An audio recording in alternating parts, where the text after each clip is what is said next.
Chapter 1, Number 2. A human hair has a thickness of about 85 micrometers. What is this in meters and in millimeters? So, part A. We want to take 85 micrometers, and then we're going to say that is 85 micrometers times, and there are 1 million micrometers in every meter. And as usual, what I want to do here is multiply by a thing equal to 1, but then cancel out the unit that I didn't want. So this gives me 85 times 10 to the minus 6 meters, which is 8.5 times 10 to the minus 5 meters.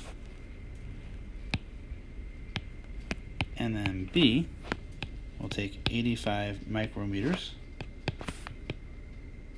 And here we end up with basically the same idea, because I don't know the conversion offhand between micrometers and millimeters. So I would do the conversion to meters anyway,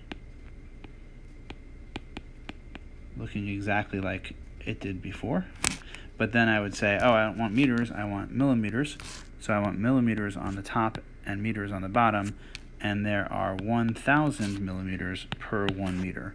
So here I get 85 times 10 to the minus 6 times 10 to the 3 millimeters, which, if we grind it all out, ends up being 0.085 millimeters.